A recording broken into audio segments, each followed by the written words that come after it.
잠시 기도하겠습니다. 하나님 감사합니다. 하나님이 계셔서 감사합니다. 우리의 울타리가 하나님이셔서 감사합니다. 지금도 우리를 향한 그 사랑을 또 사랑의 끈을 놓지 않으셔서 감사합니다. 때로 이 한 해를 보내며 눈물 짓고 힘겨울 때가 많았고 또한 기쁘고 행복한 것도 많았지만 그 모든 것 속에 하나님이 함께 계셨기에 부족함이 없었고 쉴만한 물가로 또 우리를 초장으로 이끄셨던 것을 기억합니다. 하나님이 이끄셨지만 잠시 우리가 잊고 우리의 마음에서 그것은 놓칠 때가 있어 하나님이 함께 하시지 않은 것처럼 느껴질 때 있었지만 그러나 여전히 함께 하셨음을 다시 한번 확인하게 됩니다. 하나님, 우리 모든 믿음의 식구들 마음에 하나님으로 인한 감사와 기쁨과 은혜가 넘치게 하시고 인도해 주시기를 또한 구합니다. 여전히 마음에 무거운 짐을 갖고 있는 자들마다 수고하고 무거운 짐진 자들아 다 내게로 오라고 하셨던 그 예수님의 말씀을 조차 마음의 평안과 안식을 누릴 수 있도록 주님 인도하여 주시옵소서.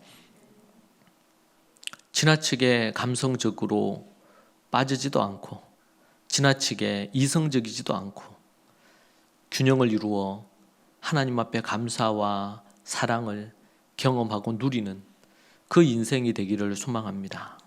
주님 도와주시고 인도하여 주옵소서. 예수님 이름으로 기도합니다. 아멘. 함께 우리 하나님의 말씀 보겠습니다. 하나님의 말씀은 데살로니가전서 5장 16절에서 18절 말씀입니다. 데살로니가전서 5장 16절에서 18절의 말씀 함께 읽도록 그렇게 하겠습니다. 항상 기뻐하라. 쉬지 말고 기도하라. 범사에 감사하라. 이것이 그리스도 예수 안에서 너희를 향하신 하나님의 뜻이니라. 아멘. 제가 최근에 읽은 글 중에 어느 교회 사모님이신데 몸이 아파 병원에 가서 검사를 했는데 말기 암이라는 그 결과를 받았다고 합니다. 그래서 그 의사 선생님이 검사하고 그리고 나서 그 사모님에게 와서 노트 한 권과 펜 한 자루를 주었다고 그래요. 그 주치의 선생님도 크리스찬이셔서 이 사모님의 사정을 알고 마음이 무거웠던 것 같습니다. 그리고는 그 사모님에게 노트와 펜을 주면서 매일 한 가지씩 감사 제목을 사모님 적어 보십시오. 그렇게 이야기를 했다고 합니다. 진단 결과와 말기 암이라는 얘기를 듣고 그리고 선생님이 내민 노트와 펜을 들고 사모님은 곰곰이 생각을 했다 그래요. 처음에는 이 감사 제목을 적으려고 하는데 생각이 안 나더랍니다. 그런데 선생님이 써보라고 했으니까 써야 되겠다 생각하고 하루에 한 가지씩 감사 제목을 적기 시작했다고 합니다. 병원에서 할 수 있는 치료나 이런 것들을 다 하고 얼마 지나지 않아서 퇴원하시게 되었습니다. 더 이상 병원에서 해줄 것이 없었던 거죠. 이제는 집에서 생이 끝나는 날만 기다리며 보내야 되는데 그때까지 퇴원하기 전까지 썼던 감사 제목이 169개가 되었다고 합니다. 그리고 집에 가서도 한 가지 한 가지 계속 쓰기 시작했다 그래요. 그 후 매일 쓰다 보니 감사를 쓰다 보니까 기쁨이 넘치기 시작을 했고 아픈 것도 있고 기도도 하고 또 신방도 하고 전도하는 일에도 힘을 썼다고 합니다. 주변의 성도들이 걱정을 하기 시작했습니다. 이제 생이 얼마 남지 않았고 아픈 분이 저렇게 하시다가 갑자기 또 쓰러지시면 어떡하나 걱정을 했다 그래요. 그렇게 생활을 하시면서 계속 감사 노트를 쓰고 감사 일기를 적었다고 합니다. 그런 이후에 수개월이 지나고 나서 정기 검진 날이 왔습니다. 병원에 가서 다시 검사를 하는데 그 의사 선생님이 검사 결과를 얘기하는데 깜짝 놀라시면서 사모님, 암이 다 사라졌습니다. 그렇게 얘기했다고 합니다. 세브란스 병원에서 있었던 일인데요. 감사는 한 가지 단적인 얘기도 하지만 이러한 놀라운 기적을 가져다 줍니다. 우리가 감사하기 어려운 때가 있죠. 그때도 우리 마음에 가지고 있어야 될 마음이 하나가 있다면 그것은 나는 감사하기로 했다는 것입니다. 감사가 뭐냐? 사전적인 의미를 보면 성경사제 보니까 타인에 의해 자기에게 보여진 어떤 호의에 대한 승인의 정의다. 그렇게 표현을 했습니다. 누군가에게 나에게 베풀어준 그 호의에 대해서 그것을 인정하는 승인, 인정하는 우리 정이 많다 적다 할 때 그 정입니다. 그것을 표현하는 것을 말한다는 것이죠. 성경은 하나님께 대해 백성들이 가지는 태도로 감사를 표현을 했고 구약 성경에서는 이 감사를 야다라는 부분으로 표현을 했다고 합니다. 여기는 고백한다, 찬양한다, 그리고 감사한다는 의미가 여기에 있는 것입니다. 하나님의 은혜에 대한 거기에 대한 응답하는 사람들의 어떤 마음, 물질적인 표현 이런 것도 구약에서는 감사의 많은 부분으로 표현되고 있습니다. 성경은 내 물질이 있는 곳에 네 마음도 있다고 그렇게 표현하지 않습니까? 그래서 예배에 있어서 중요한 역할을 하는 것. 앞에서도 얘기한 것처럼 찬양한다, 예배한다가 감사한다는 말과 같은 단어의 그 표현이 있어요. 이 단어 하나에 감사한다는 표현 의미도 있고 예배한다는 의미도 있고 찬양한다는 의미도 있는 거죠. 그래서 우리가 예배할 때에 그 하나님을 향한 감사, 그것을 갖고 있지 않으면 그 예배는 온전하게 드려지기가 어려울 수 있다. 감사하는 마음, 감사하는 마음. 여러분, 우리는 제가 우리 성도님들을 대하고 또 많은 분들을 상담을 하고 이렇게 하면서 오늘 우리 지영자매도 간증하셨는데 하나님 앞에 내가 완벽하게 뭔가를 잘 못하고 그런 문구가 있었어요. 하나님 앞에 뭔가 완전하게 내가 못하고. 교회를 다니는 분들 중에서 어떤 표현들이 많냐면 내가 하나님 앞에 뭔가 해둔 게 없는데 내가 완벽하게 뭔가 하나님을 기쁘시게 못 해드렸는데 막 이런 마음을 표현하는 경우들을 종종 봅니다. 오늘 우리 정점의 간증에서도 그렇지만 그럼에도 불구하고 나를 사랑하시는 그 하나님의 사랑으로 감사한다. 그렇게 이제 얘기를 했죠. 저는 그런 부분을 또 많은 분들의 그런 얘기를 들을 때마다 때로는 제가 볼 때는 되게 하나님 앞에 진심이고 열심히 해요. 그걸 보면 알잖아요. 곁에서 보면. 근데 본인 마음에는 하나님 앞에서 내가 해야 될 것에 대한 기준이 있는데 그 기준에 못 미치는 거죠. 그러다 보니까 늘 그 하나님 앞에 나는 부족하다 생각하는 거예요. 우리가 겸손함으로 하나님 앞에 내가 부족하다 이렇게 여기는 것은 너무나 중요해요. 하나님께 할 수 있는 대로 모든 걸 다하고 모든 걸 드리더라도 그 하나님의 절대적인 그 사랑과 우리에게 베푸신 은혜에 비하면 늘 우리는 부족하죠. 그것은 끝이 없죠. 절대적인 그 기준에 비하면 상대적으로 우리가 하는 우리의 그 노력과 애씀이 어떻게 하나님의 마음을 만족시킬 수 있겠어요? 이거는 이거하고 똑같아요. 자녀들이 있는데 어머니가 있고, 근데 어머니가 너무나 높은 기준을 갖고 있으면 자녀들이 그 어머니의 뭔가 어머니를 기쁘게 해드리기 위해서 애를 쓰는데도 그 어머니를 만족시키지 못해. 그러면은 계속 끝없이 내가 자녀가 어머니에게 내가 어머니의 뭔가를 만족시키지 못하는구나, 이런 열등감이 생기거든요. 저는 우리 크리스찬들도 그럴 수 있지 않을까 생각을 해요. 우리가 아무것도 없고 죄인 되었을 때 우리를 사랑하셨던 그 하나님이 여러분들이 뭔가 부족하거나 때로는 실패하거나 그렇게 한다고 해서 그때마다 하나님께서 무서운 하나님으로 그렇게 하시겠냐 말이죠. 그렇지 않거든요. 물론 이제 마음이 하나님 앞에 온전하지 않아. 마음이 흐트러졌어. 이거는 좀 달라요. 하나님 앞에 마음이 좋은데 그 하나님을 사랑하고 그렇게 하고 싶은데 내가 연약하고 내가 부족해서 그렇게 스스로 만족스럽지 않는 거예요. 하나님께서는 우리를 상한 심지를 끄지 않으신다 그랬죠. 마음의 심령에 좋은 마음을 갖고 하나님 앞에 나오는 자들을 결코 하나님이 외면하지 않으시고 받으신다는 사실을 기억해야 됩니다.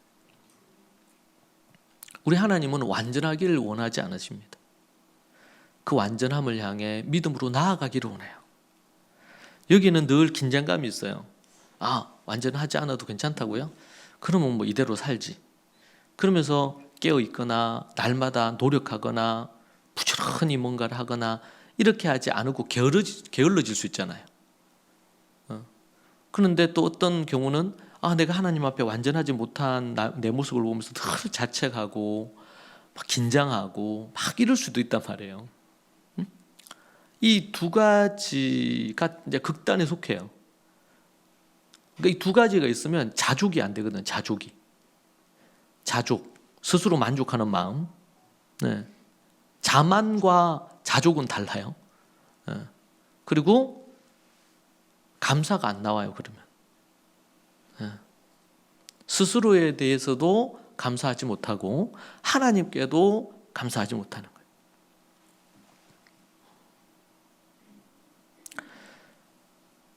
우리가 하나님 앞에 섰을 때 그래서 건강한, 소위 말해서 이제 건강한 자존감이 참 중요해요. 스스로 만족할 수 있는 마음. 자만심으로 또 가면 안 돼. 볼 때 좀 노력하고 애를 써야 되는데 그냥 안주한단 말이에요. 이건 자만심에 빠진 거죠. 우리는 자족할 줄 알고 늘 믿음의 열심을 갖고 또 분투하고 그러면서 마음의 평안을 가질 수 있는 것.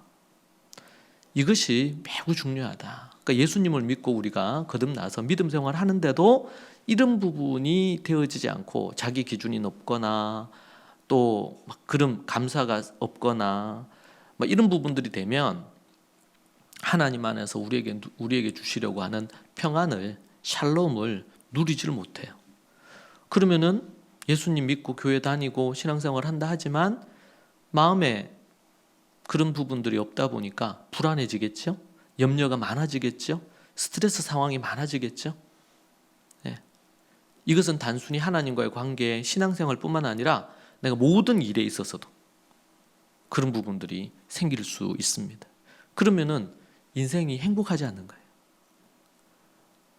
그래서 여러분, 예수 그리스도를 믿고 교회 생활하면은 참 행복해져야 되는데 교회 생활을 계속 하면서도 행복하지 않아. 바리새인들이 그랬죠. 외식주에 빠지고 자기를 계속 감춰야 되잖아요. 나는 거룩한 척을 계속 해야 되니까.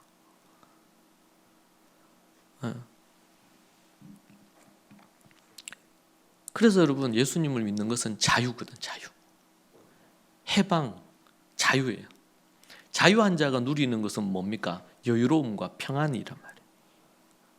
상황이 어떻게 변하든지 폭풍이가 치고 번개가 치고 난리가 나도 마음의 평안을 가진 자는 그것과 상관없이 평안을 유지할 수가 있어요. 그렇지 않으면은 작은 바람에도 흔들립니다. 크게 요동을 쳐요. 여러분이 견고하게 믿음 안에 서기를 소망합니다. 그러기 위해서 우리에게 매우 중요한 것은 감사하는 겁니다.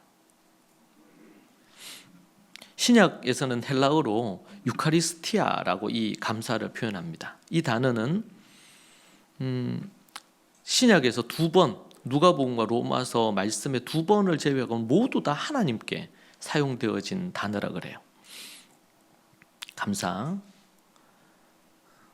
복음서에서는 예수님께서 친히 하나님 아버지께 감사하는 것을 보여주시고 매 순간 하나님께 감사하셨죠. 축사하시고 음식을 오병이어 일으키실 때도 하나님께 감사하시고 나눠주시죠. 날마다 감사를 깨우쳐 주셨습니다. 유대인들의 습관에 따라 최후의 만찬, 이 유월절 세데르라 그러죠. 최후의 만찬 할 때도 잔을 가지시고 사례하시고 그리고는 감사하시면서 그 의미를 그들에게 가르쳐 주셨습니다. 오늘 말씀의 바울은 범사에 감사하라고 그렇게 권면하고 있습니다. 모든 일에 감사하라는 것이죠. 감사는 사랑과 함께 성도들이 가져야 될 제일 중요한 덕목 중에 하나입니다. 이 감사의 시즌 11월 달을 지나면서 추수감사절을 우리 있는 달이기도 하고 이런 달을 지나면서 감사를 잊어버리게 되는 이유가 있는데 그것은 바빠서 잊어버려요. 소위 말해서 여유가 없단 말이에요. 바쁘단 말이에요. 그러다 보니까 감사 내가 한 해를 돌아보면서 그래서 제가 여러분에게 자꾸 쓰라고 하는 이유는 쓰지 않으면 생각을 안 합니다. 생각을 안 하면 실천할 수가 없어요. 교육적으로도 생각하고 읽고 생각하고 글을 쓰고 말을 하고 이 4가지는 너무 중요한 거예요. 교육에 있어서. 읽고 책을 읽고 성경책을 읽고 어떤 걸 읽고 그리고 그 읽은 것을 생각을 하고 아 그렇구나 생각을 하고 깊은 생각 그리고 그렇게 한 것을 어떻게 해요? 글로 적는 거죠. 글로 적은 것을 또 어떻게 해요? 내가 말을 하는 것. 오늘 제가 이종원 성도님 간증도 제가 읽었거든요. 한 3-4번을 읽었습니다. 그럴 때 하고 우리 종원자매에 나오셔가지고 이렇게 간증을 하는 것을 듣는 거하고는 또 달라요. 우리 인원 형제하고 우리 재영자매님이 나와서 간증을 할 때 그걸 제가 읽었죠. 몇 번. 근데 직접 간증을 하는 것을 듣는 것은 그것은 또 다른 부분이란 말이에요. 본인에게도 또 다를 수 있어요. 적을 때와 말할 때가 달라요. 이건 너무 중요해요. 네. 하나님은 말씀으로 천지를 창조하셨잖아요. 그리고 그분은 사람들을 통해서 뭐예요? 성경 66권을 쓰게 하셨어요. 여러분 이것은 교육적으로도 공부에 있어서도 생각하고 이 시대는 생각하지 말고 무조건 외우고 답을 적고 답을 찍고 이렇게 하는 주입식 교육이 강한데 여러분 그게 이미 지난 지가 몇십 년 지났어요. 그렇게 해서는 뭐 어떻게 해서 좋은 대학 갈 수는 있을지 모르겠죠. 근데 인생을 진정으로 성공할 수 없어요. 읽고 생각하고 내 삶을 읽고 1년의 내 삶을 읽고 읽은 것을 생각하고 감사를 생각하고 그것을 글로 쓰고 그리고 그것을 말을 하고 더 나아가서 행동하는 것까지.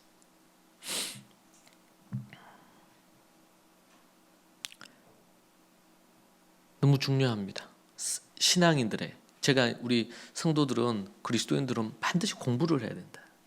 우리가 이 패러다임을 탁 깨야 되거든요. 오늘도 이제 우리 종원자매가 얘기하셨는데 탁 깨야 된다. 깨트려진 것 같아요. 제가 몇 년 동안 계속 부르짖었죠. 성도들은 공부해야 됩니다. 교회는 공부하는 학교입니다. 예배하는 곳이기도 하고 공부하는 곳입니다. 토다의 삶을 읽기만 해도 공부가 되도록 제가 쓰고 있어요. 그냥 가볍게 어디 무슨 어떤 잡지에 나오는 좋은 글 이런 짧은 이런 게 아니고 그 본문을 연구해서 짧지만 읽을 때 그 본문을 더 깊이 이해할 수 있도록 공부한다면 그것을 좀 더 찾아서 우리 종훈자매뿐만 아니라 여러분들이 사전을 찾는다 그러더라고요. 할렐루야. 학교 다닐 때도 사전 안 찾았죠. 저도 그랬어요. 근데 이제 그게 이제 공부하는 방법 중에 너무 중요한 것이 찾는 거거든요. 그래서 원어의 의미가 공부하다는 다라쉬의 의미가 찾고 또 찾는다는 뜻이에요. 이게 어떤 의미지? 찾고 우리가 다 아는 것 같아요. 무지 다 아는 것 같아요. 모르는 거 이런 거라고 생각해요. 근데 사전을 찾아보니까 여러 유사 단어들이 있고 유사어가 있고 그 의미를 명확하게 해준다. 우리가 알고 있다고 그리고 늘 쓰는 단어인데 개념이 정확하지 않을 수가 있어요. 감사도 그렇죠. 우리 감사해야지. 하나님이 나에게 베푸신 것을 헤아려서 그것을 말로나 글로나 또 물질로 표현하는 것. 누군가에게 호의를 내가 받았어. 호의를 받았어. 우리 남편도 아내도 우리 인환 형제하고 지영 자매가 여기 학교 앞 교회 앞으로 이렇게 다 올 수 있어서 너무 감사한데, 우리 지은 성도님이 역할을 좀 한 것 같아요. 네. 나중에 커피 한 잔이라도. 그러니까 그걸 베푼 사람은요, 커피 한 잔 받을 마음을 가지면 안 돼요. 근데 베품을 받은 사람은 반드시 감사를 표현해야 돼요. 네. 왜냐하면 내가 감사를 표현받기를 원하면 섭섭한 마음이 생겨요. 왜? 꼭 내가 원하는 만큼 안 해줄 수도 있는 거니까. 사람이 그래요, 사람. 그래서 우리가 품어야 될 생각 그 이상을 품으면 안 됩니다. 그러는 순간 마음에 쓴마음도 생기고 섭섭함도 생기고 막 이런 게 생깁니다. 네. 여러분 이렇게 감사해 보시면 어떨까 싶습니다. 감사를 하는데 몇 가지 여러분 제안하면 첫 번째는 하나님께 먼저 감사하셔야 됩니다. 다른 감사보다도 하나님께 감사해야 됩니다. 로마서 1장 8절에 먼저 내가 예수 그리스도로 말미암아 너희 모든 사람에 관하여 내 하나님께 감사함은 너희 믿음이 온 세상에 전파됨이로다. 먼저 하나님께 감사함은 우리는 잊어버립니다. 근데 하나님께 감사하라. 그분이 여러분을 위해서 하신 일을 감사하고 여러분의 가족들, 우리 교회를 이 땅을 위해서 하나님이 행하신 일을 감사해야 됩니다. 시편 136편에 보면 여호와께 감사하라. 그는 선하시며 그 인자하심이 영원하미로다. 신들 중에 뛰어난 하나님께 감사하라. 그 인자하심이 영원하미로다. 주들 중에 뛰어난 주께 감사하라. 그 인자하심이 영원하미로다. 홀로 큰 기이한 일을 행하신 이에게 감사하라. 그 인자하심이 영원하미로다. 지혜로 하늘을 지으신 이에게 감사하라. 그 인자하심이 영원하미로다. 땅을 물 위에 펴신 이에게 감사하라. 그 인자하심이 영원하미로다. 큰 빛을 해와 달과 별들을 지으신 이에게 감사하라. 그 인자하심이 영원하미로다. 큰 빛들을 지으신 이에게 감사하라. 그 인자하심이 영원합니다. 해로 낮을 주관하게 하신 이에게 감사하라. 그 인자하심이 영원하미로다. 달과 별들로 밤을 주관하게 하신 이에게 감사하라. 그 인자하심이 영원하미로다. 창세기 1장 하나만 가지고 9구절로 감사를 표현하고 있어요. 시편 136편에서 10절에 애굽의 장자를 치신 이에게 감사하라. 그 인자하심이 영원하미로다. 역사 속 애굽의 고통 가운데 있을 때 하나님께서 저들을 구출해 내시고 그들의 애굽의 장자들을 마다들을 다 죽이시고 첫 새끼를 다 죽이신 그 사건으로 인해 감사하라. 그 일 때문에 이스라엘이 출애굽했죠. 그리고 한 나라를 이루게 되었습니다. 그 고역과 고통과 아들이면 싹 다 죽이라고 해서 다 죽었어요. 이스라엘 유대인들이 자식을 낳으면 아들들은 싹 다 죽였습니다. 하나님은 이에는 이로, 눈에는 눈으로 보복하셨어요. 그들의 맏아들을, 애굽에 있는 모든 집안의 모든 맏아들을 싹 다 죽이셨습니다. 그로 인해 하나님께 감사하라. 26절까지 이스라엘의 역사를 쭉 훑으면서 한 가지, 홍해를 가르신 이에게 감사하라. 여러분, 우리가 하나님 앞에 이렇게 감사해야 됩니다. 뭉뚱거려서 우리 애들이 감사하면 그런 감사하잖아요. 식기도 할 때 시금치 주셔서 감사하고, 김치 주셔서 감사하고, 치킨 주셔서 감사하고, 기억 안 나면 또 눈 뜨고 보고, 밥 주셔서 감사하고, 엄마 주셔서 감사하고, 아빠 주셔서 감사하고, 그냥 공부할 수 있게 해주셔서 감사하면 좋겠는데 연필 주셔서 감사하고, 자 주셔서 감사하고. 그래서 그렇게 하잖아. 우리가 애들에게 참 배워야 될 수 있어. 작은 것, 너무나 당연시 여기는 부분이 생기면 감사가 사라집니다. 여러분, 하나님께서 우리에게 주신 거, 이 공기, 산소, 너무나 당연하다 생각하는 그것을 하나님이 이미 우리에게 주신 줄로 믿습니다. 감사할 것이 참 많아요. 여러분의 감사는 하나님께 영광이 됩니다. 고린도후서 4장 15절에 이는 모든 것이 너희를 위함이니 많은 사람의 감사로 말미암아 은혜가 더하여 넘쳐서 하나님께 영광을 돌리게 하려 함이라. 오늘도 우리 몇 분 안 되는 분이 감사를 하니까 듣는 우리들이 얼마나 은혜가 됩니까?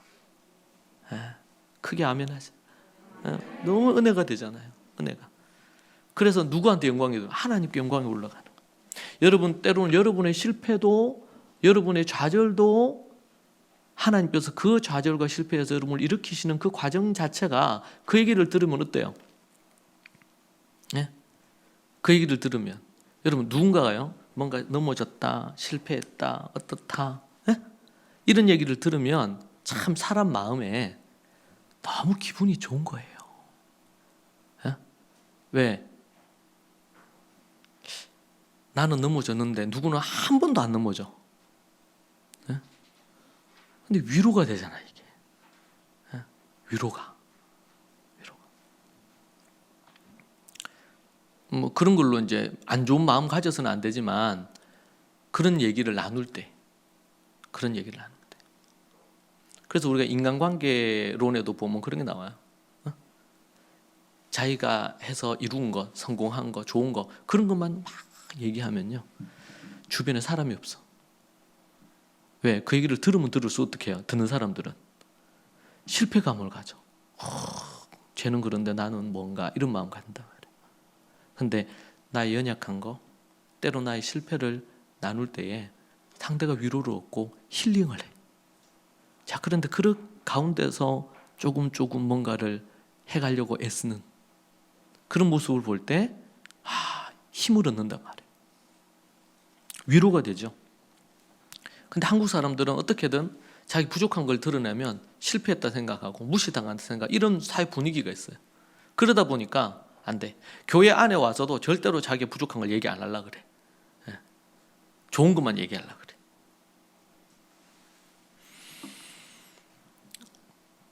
여러분의 감사는, 또 때로는 여러분의 실패와 연약한 것은 여러분으로 하여금 하나님께 영광을 돌리는 기회가 되게 만듭니다.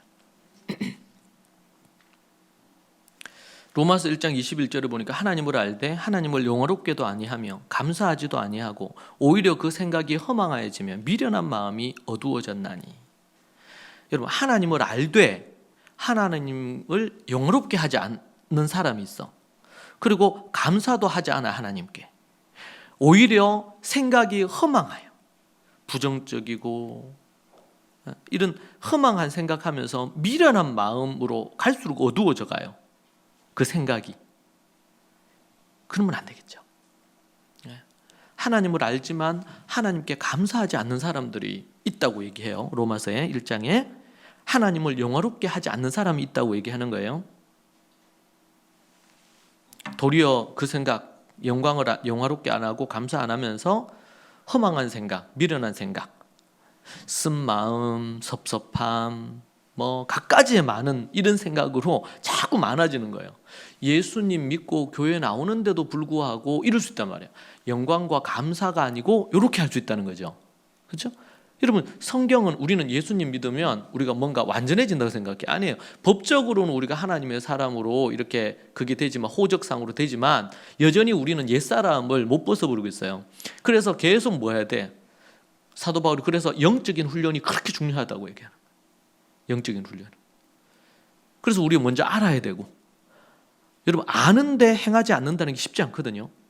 양심이 흐려지지 않는 이상 알면 찔려, 양심이. 그런데 이게 몸에 안 배어 있으니까, 습관이 안 돼 있고 몸에 안 배어 있으니까 그때는 주일날 설교 듣고 막 이렇게 감사 생각했다가 월요일 지나면서 화요일 지나면 흐려져서 수요일 되고 그러면 이제 감사를 실종하는 경우가 있단 말이에요. 훈련을 해야 되는 거죠. 훈련을. 먼저 하나님께 여러분 감사하시고, 감사하는 자에게 이 반대되는 게 뭐냐면 허망한 생각을 지배하죠. 여러분, 가룟 유다에게 사탄이 가룟 유다를 무너뜨린 가장 큰 첫 번째 스텝은 뭐였냐면 예수님 팔 생각을 부르는 것입니다. 예수님 팔 생각을 부르는 거예요. 스승이자 주님 되시는 그분을 팔 생각을 넣었다 그래. 생각을. 여러분, 이 생각이 정말 중요해요. 생각. 그래서 서신서에 보면 바울이 얘기하잖아요. 어떤 여자들이 약간 리더십급 되는 여자들이 미련하게 돌아다니면서 집집마다 돌아다니면서 허망한 생각, 이단 사설, 그리고 부정적인 것, 이런 것들을 막 얘기하는. 사도 바울이 그렇게 하지 못하도록 하고 출교까지 시키죠. 왜? 사람들의 마음을, 연약한 자들의 마음을, 갖가지의 마음을 빼앗는 거예요. 그래서 하나님께로 향하게 해야 되는데 마귀, 사단에게로 자꾸 향하는 거예요. 여러분, 그래서 부정적인 말을 한다든지 주로 쓴 마음을 갖고 쓴 얘기들, 누구에 대한 비난이나 판단이나 이런 얘기를 누가 여러분 한다, 그럼 그 사람을 가까이 하시면 안 돼요. 이게 물들게 돼 있어요. 그러다 보면 괜히 그 사람에 대한 선입견이 생기겠죠. 근데 잠언에도 보면 그런 거 있잖아요. 어떤 사람이 와서 호소를 해. 누가 이렇게 나에게 이렇게 해가지고 법정에다 호소를 한단 말이에요. 판사에게. 그렇게 할 때 어떻게 하라고 돼 있어요? 판사는 어떤 얘기를 들었을 때 반드시 상대의 얘기를 들어야 돼. 상대가 와서 거기에 대해서 변론을 하면 판이 뒤집어지기도 해요. 이게 제가 우리 학교에서 학생들에게 상담할 때도 부모들이 어떨 때는 이렇게 저렇게 물어요. 우리 애가 어떻게 이렇게 해서 이렇게 했다는데, 그러면서 저한테 얘기를 해요. 그럼 제가 상황을 파악하겠다, 그렇게 얘기합니다. 그럼 이제 선생님한테 상황 파악하게 합니다. 선생님이 이렇게 하는데 이제 대부분 한 90%는 쌤선에서 해결이 돼요. 그러면 이제 상황을 합니다. 때로는 어떤 경우는 며칠이 걸릴 때도 있어요. 애들 한 명 한 명 소환을 해서 확인해야 될 때도 있고. 근데 이제 선생님이 그 감당하기 어려운 사안들이 생길 때가 있어요. 그러면 이제 제가 나설 수밖에 없죠. 그러면 나서서 개인적으로 애들 한 명 한 명 제가 보고 확인을 합니다. 왜냐면 똑같은 상황인데 사실이 상반된단 말이에요. 상반돼. 그러면은 누군가 양심을 저버리는 거거든요. 거짓말을 하는 거거든요. 네. 그래서 제가 늘 얘기합니다. 어떤 부분에 대해서 애가 어떤 얘기하면 저한테 와서 애가 이렇게 얘기하는데 이게 어떻게 됐는지 이렇게 물으면 안 되고, 우리 애가 이렇게 얘기하는데 목사님 사실관계를 확인해 주세요. 이렇게 얘기하라 그럽니다. 왜냐면 어떤 경우에는 막 흥분해서 저한테 와서 얘기하거든요. 우리 애가 목사님 이렇게 얘기했다는데. 근데 제가 확인을 해보면 한 95%는 그게 사실이 아니거나 아니면 부분적인 사실이거나. 왜냐면 그 아이 입장에서, 자기 입장에서 자기가 느끼는 거죠. 근데 객관적으로 선생님이 보거나 다른 아이들 쭉 얘기를 들어보면 이제 좀 상황이 좀 달라지는 상황들이 많아요. 그게 거의 한 95% 이상이 돼요. 중요한 부분 있죠. 그러니까 우리의 상황에서도 동일해요. 우리의 상황에서도 우리가 하나님 앞에서 객관화해야 되거든요. 안 그러고 이제 감정적이거나 심리적으로 어떤 부분이 생기면 상황을 객관적으로 못 보는 거예요. 상황을 객관적으로 못 보면 잘못되게 뭔가를 판단할 가능성이 매우 높습니다. 그런 부분으로 어떤 경우는 사람이 삐지기도 하고 섭섭하기도 하고 이런 여러 가지 감정이 생기는 거예요. 이런 심리적이고 이런 감정들이 사람을 피곤하게 합니다. 스트레스를 받게 하거든요. 근데 나중에 알고 보면 그게 사실이 아니었어. 그래서 우리가 정말 무서운 게 짐작하는 거예요. 짐작하는 거. 누구 표정을 보니까 나중에 알고 보니까 피곤해서 그랬어. 나 때문이 아니고. 사람이 피곤하다 보면 말이 좀 이렇게 부드럽게 안 나가는 경우도 있잖아요. 그런데 어떤 분들은 되게 민감하게, 주로 이제 눈치를 많이 보는 사람이 그렇게 하죠. 그런 부분에서 이 내면적인 건강함이 참 중요합니다. 하나님을 향해서도 그래요. 가룟 유다가 사단이 넣잖아요. 예수님 팔 생각을 넣어요. 그 생각이 들어오니까 거기에서 어떻게 됩니까? 차단했어야 되는데 그것을 그대로 받아들여서 자기 것으로 가져왔어. 예수님 팔았어요. 그러니까 예수님 뭐라 그럽니까? 가룟 유다를 향해서 태어나지 않으면 나았을 뻔했는데. 사단의 그런 생각. 그래서 여러분 생각이 정말 중요해요. 생각을 끊어야 된다. 제가 그런 얘기하죠. 생각을 다스려야 되고. 공부하는 학생들도 그렇습니다. 공부를 하는데요. 어떤 경우는요, 막 마음이 조급한 애들이 있어요. 그거 제가 늘 얘기하거든요. 근데 쉽지 않아요, 그게. 근데 그래서 제가 이제 기다리죠. 힘이 쫙 빠질 때까지 기다려요. 자기 힘이 많이 들어가 있는 거예요. 여러분 운동선수가 운동을 하는데 평소에 연습할 때는 잘했어. 근데 큰 경기에 나가서 결과가 좋게 안 나와요. 왜 그래요? 몸에 힘이 들어가기 때문에 그래요. 우리 이제 드럼 너무 멋지죠? 드럼 치지. 저도 이제 예전에 드럼 칠 때 제일 중요한 것이 힘을 푸는 거거든. 드럼은 스냅으로 이런 스냅으로 하기 때문에 힘이 들어가면 연주가 우리 멋지게 안 나오고 이렇게 하시는 것처럼 그냥 두드러지지 않으면서도 이 메인 이 멜로디를 받쳐주는 박자 부분에 대한 걸 해줘야 되는데 만약에 힘이 들어가서 어떻게 칠까요? 이렇게 치겠죠. 이렇게. 그러면 이건 쿵쾅거리는 소리의 소음에 불과해요. 어떻게 해요? 이렇게 가볍게. 인생도 동일해요. 인생도. 우리가 갖는 많은 스트레스의 대부분은 생각에서 옵니다. 걱정하는 생각, 염려하는 생각, 누구에 대한 섭섭한 마음, 미움의 마음, 내가 어떻게 했는데 지가 나한테 그럴 수 있나 이런 마음, 갖가지의 마음이죠. 그것이 감사를 막아요. 그리고 하나님이 안 보이게 해. 뭐가 보이게 해요? 그 섭섭함이 크게 보이게 된다. 또 하나는 우리 감사할 것은 구원받게 하심에 감사할 필요가 있어요. 우리가 절대적으로 우리가 어떤 상황, 나에게 뭘 주셔서 뭘 어떻게 해서 이것도 감사한 거예요.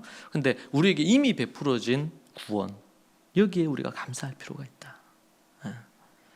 데살로니가 후서 2장 13절에 주께서 사랑하시는 형제들아 우리가 항상 너희에 관하여 마땅히 하나님께 감사할 것은 항상 마땅히 계속 강조하냐.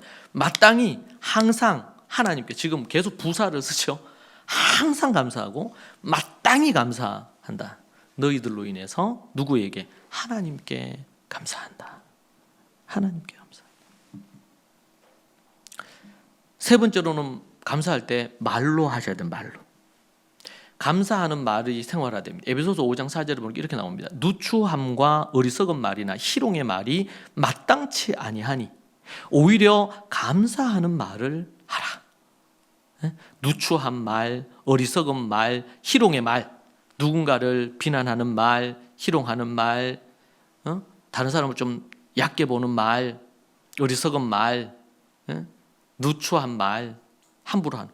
제가 학생들 지도하면서 학생들 사이에 보면 일어나는 일들의 뭐 다툼이나 뭐 안 좋은 이런 일이 대부분 말에서 와요. 말에서.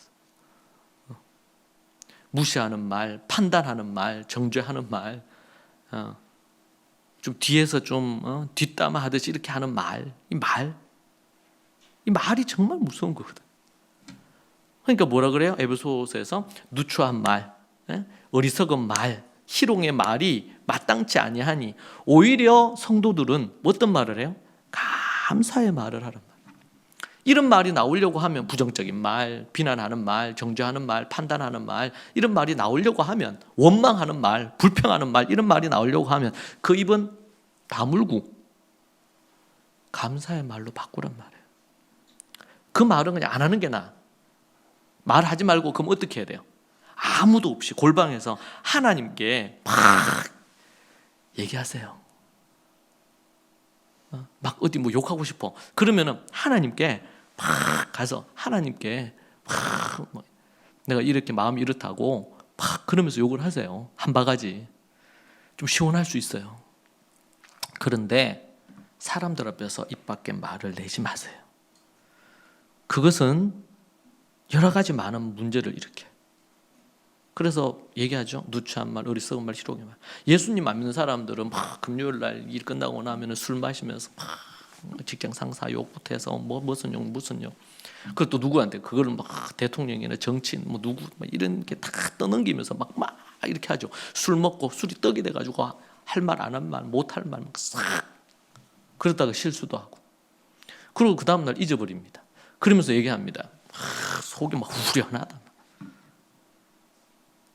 때로는 약간 후련할 수는 있어요. 예, 진짜 완벽한 건 아니지만. 근데 예수 믿는 사람들은 그렇게도 안 하잖아. 술도 안 먹지. 또 설교를 이런 설교를 듣고 나면 그 입 밖에 말 내기도 어렵지. 어디 얘기 정신이 온전하겠어요, 사람. 너무 스트레스. 그래서 정신병원에 가면 우리 크리스찬 성도들이 많아요. 왜? 누르고 눌렀다가. 근데 이거 어떻게 풀어요? 이 풀어야 되잖아. 이거를. 첫 번째는 하나님 앞에서 풀어야 되고, 그런데 기도를 또 안 해. 교회는 나오는데 이런 설교를 듣고 이렇게 해서 참고 참아요. 그런데 기도는 또 안 해. 그럼 풀 데가 없잖아요. 여러분, 예수님 믿는 성도들은 정신이 없나요? 혼이 있잖아요. 혼이. 생각도 있고 감정도 있고 느낌 이게 있잖아요. 근데 이게 계속 그런 게 눌려 있으면요, 어느 순간이니까 폭발해요. 폭발하는 게 이게 밖으로 폭발하면 이 터지는 거고, 안으로 폭발하면요 정신적인 심리적인 문제가 생겨요. 그래서 어떻게 해? 먼저 하나님께 따바르 말을 해야 된다. 그래서 여러분 기도하는 거 절대적으로 필요해요. 하루에 1분만 하나님 앞에 하나님께 자신의 속을 얘기하는 원망 불평의 끝들이 혹시 있으면 하나님께 기도로 따바르 하세요. 원망하고 불평하세요. 그때 다 하세요. 막 1분 길지도 않게 1분만 해도 좋아요. 1분만. 여러분 그게 우리의 정신 건강에 너무 좋아요. 아니 뭐 이렇게 해도 돼요. 그렇게도 하시고 또 뭐야? 써. 글을 써봐요. 글을 쓰는 것으로 여러분 치유가 일어나요. 글을 쓰는 것으로. 또 관련된 책을 읽는 것으로 성경을 읽으면서. 그래서 우리 이번에 일독으로 하신 분들 많은 분들이 그런 얘기예요. 성경을 읽으면서 자기 안에 막 화가 막 일어났는데 성경을 읽다 보니까 이게 쑥 가라앉았대. 그 전에 가지고 있던 열정, 그 염려와 걱정 이런 것들이 성경을 일독하기 위해서 아니면 정해진 거 위해서 쭉 하다 보니까 읽기 전에 읽기도 싫었는데 읽고 나니까 그게 온데간데 없어졌대요. 좋은 방법이라고 저는 생각합니다. 그러니까 여러분들이 그걸 할 수 있는 방법을 가지고 있어요. 안 그러면은 심리적으로나 정신적인 어려움이 와요. 이게 사람이. 왜? 사람이니까. 인간이니까. 12제자 중에 한 명이었던 가룟 유다는 주님 버리고 떠났잖아요. 네? 그렇게도 하는데, 사도인데도 그렇게 하는데요.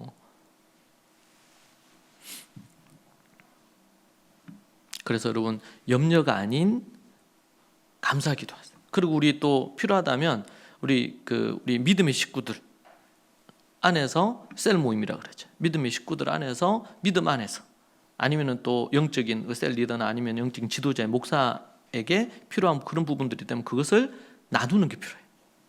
나누는 거. 그래서 우리가 예수님 믿는 사람들이 어떤 스트레스를 또 아니면 어려움들을 푸는 부분들에 대한 거를 하나님이 주신 여러 루트가 있단 말이에요. 이런 것들을. 근데 이런 걸 안 하고 무조건적으로 참기만 해요. 오래 참으라 안 했나? 맞죠. 참긴 참아야 되죠. 근데 거기에만 거쳐버리면 이게 해결이 안 돼요. 그러다 보면 여러 가지 문제가 발생을 해요. 그래서 우리가 성경에서 하나님께서 주신 부분들에 대해 생각해야 돼요. 또 하나는요, 말세 때 감사가 사라진다는 것을 기억해야 돼요. 마지막 때가 되면 될수록 그래서 보면 마지막 때가 되면은 교만하며 비방하며 부모를 거역하며 감사하지 아니하며 디모데후서 3장 2절에 나오죠. 감사하지 않는 것이 특징이에요. 골로새서 3장 15절에 그리스도의 평강이 너희 마음을 주장하게 하라. 너희는 평강을 위하여 한 몸으로 부르심을 받았나니 너희는 또한 감사하는 자가 되라. 감사하는 자가 되라. 그렇게 우리에게 말씀해 줍니다. 말세 때 감사가 사라지는 것을 기억하고 감사하는 자가 되시기를 바랍니다.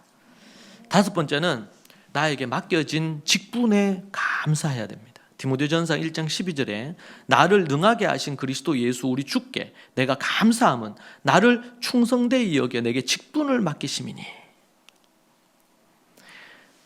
나에게 이 직분을 맡기신 것을 사도 바울이 감사를 합니다. 감사합니다. 그리고 사도행전 20장 24절에 얼마나 그게 감사했으면 내가 달려갈 길과 주 예수께 받은 사명 곧 하나님의 은혜의 복음 증언하는 일을 마치려 하면은 나의 생명조차 조금도 귀한 것으로 여기지 아니하노라. 바울은 복음 전하고 교회를 가는 곳곳마다 세우는 그것이 자신의 사명이었어요. 이게 바울에게만 사명이겠습니까? 예수 믿고 거듭난 사람들은 하나님 안에서 복음 증거하고 제자 삼고 교회를 세우는 것이 이게 사명이거든요. 이게 바울은 소아시아 지역, 그 당시에 전 세계라고 알려져 있는 소아시아 지역을 돌아다니면서 가는 곳곳마다 복음 전하고 나서 사람들이 모이면 그 사람들을 교회를 세우고 그 사람 중에서 지도자급인 이런 지도자가 세워지기 전까지 그래서 1년 반 가까이를 머물렀죠. 고린도에도 머물면서 거기서 복음 전하고 교회 세우고 그 안에 제자 삼고 그러면서 본인은 선교사 사명을 가지고 있으니까 거기에 제자 세워놓고 아니면 거기서 제자가 좀 부족해 그러면 디모데나 디도나 이런 사람들을 파견해놓고 세운 제자들 중에 그 사람들을 견고하게 자생적으로 그 교회가 유지될 수 있도록 만들고 그 일에 바울이 그 일을 초기에 작업하고 사람 보내고 그러고 나서는 자기는 또 다른 곳에 가서 또 교회를 세우고 복음 전하고 교회 세우고 그런 거 있죠. 그러면서 1차 전도여행, 2차 전도여행, 3차 전도여행 그렇게 하면서 로마로 들어가지 않습니까? 그렇게 하면서 뭐 했어요? 교회를 돌아보는 거였어요. 교회를. 여러분 지금 이 시대 교회가 더더욱 그런 부분이 있는데요. 이 성도들이 야성을 잃어버렸어요. 그래서 아이들도 그렇죠. 우리가 아이를 키울 때 아이를 키우는데 아이들에게 필요한 걸 다 해주면은 아이가 스스로 뭔가를 할 수가 없어요. 그런 것처럼 예수님께서 3년 동안 제자를 기르시면서 중간에 2명씩 짝지어서 전도도 하게 하시고 3년 만에 예수님 떠나셨잖아요. 우리가 정말 영적인 야성을 갖고 스스로 설 수 있고 스스로 교회도 세울 수 있어야 되거든요. 스스로. 그렇지 않으면 늘 목사만 쳐다보고 있는 거예요. 스스로 말씀을 보면서 깨닫고 은혜를 받고 은혜 받은 것을 나누고 누군가를 이렇게 세우고 이렇게 해야 되잖아요.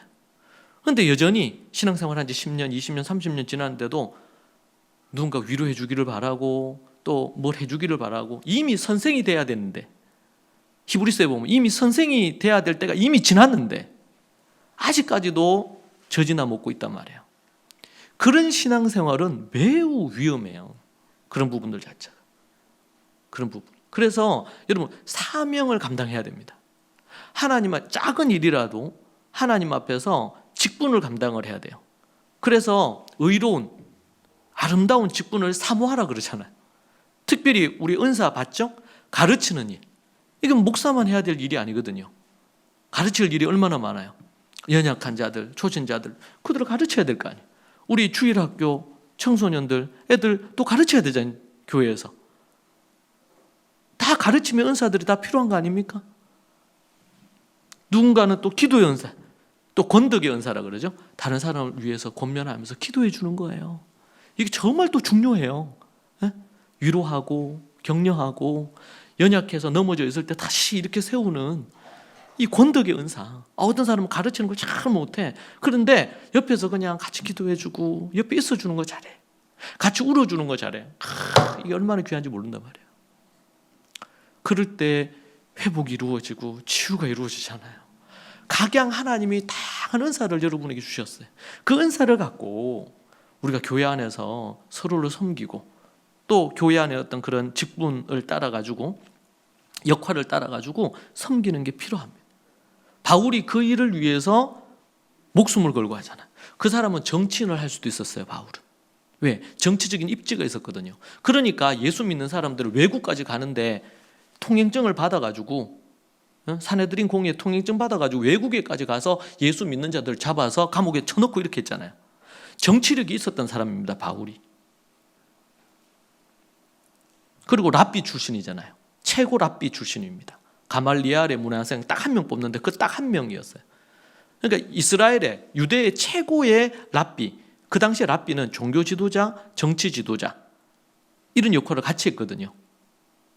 그랬던 사도 바울이 예수님을 다메섹에서 만나고 나서는 그것을 다 쓰레기처럼 오물로 여기고 그게 필요 없다는 게 아닙니다. 필요해요. 그런데 예수 그리스도로 알고 그분 안에서 복음을 증언하는 이 사명을 감당하는 일에 비하면 너무나 그게 하찮은 일이기 때문에 그래서 오물이라고 표현한 거예요. 쓸모없는 쓰레기라고 표현한 거예요. 귀하게. 여러분 한국 교회에서는요. 자식들 중에서 누가 이제 신학교 가거나 목사가 되거나 최근에도 보니까 신학교에 그 미달이래요. 메인 되는 우리 이런 교단들, 메인 교단들부터 해서 다 미달이야. 그러거든요. 교회 안에 어떤 분위기가 있냐면 목사가 되거나 어디 신학교 가거나 자식들 중에 꼭 그런 거 해야 된다 그러면 참 뭐 제일 못나고 공부 못하고 이런 애들 시킨다 그러잖아요. 이게 잘못된 분위기거든요. 이거. 마침 또 4명이나 이번에 또 할렐루야 됐는데 네. 최소 3명, 4명 되면 반드시 한 놈은 주님께 드려야 됩니다. 이스라엘에서는 무조건 첫째 장자는 하나님 거라 그러지 않았습니까? 첫째를 안 드려. 그러면은 그 첫째가 해야 될 제사장 그 성전에서 해야 될 몫을 돈으로 냈어요. 돈으로. 구약에 보면.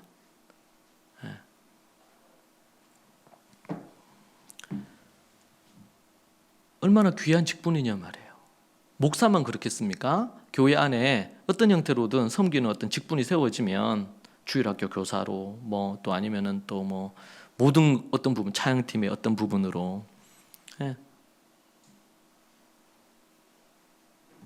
여러분 그런 직분을 주신 것에 여러분 감사하십시오.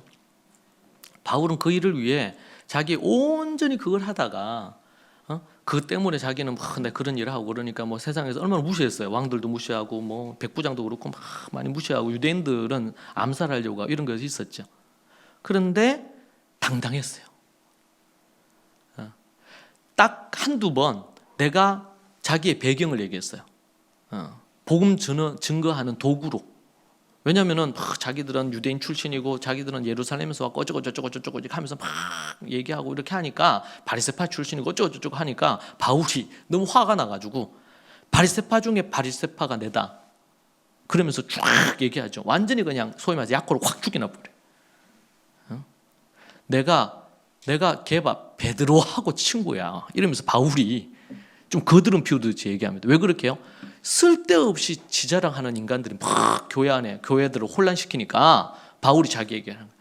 우리 고린도전서에서 얘기하잖아요. 막 방언하고 뭐 이러면서 막 날뛰니까 소위 말해서 내보다 방언 많이 하고 잘하는 사람 있으면 나오라.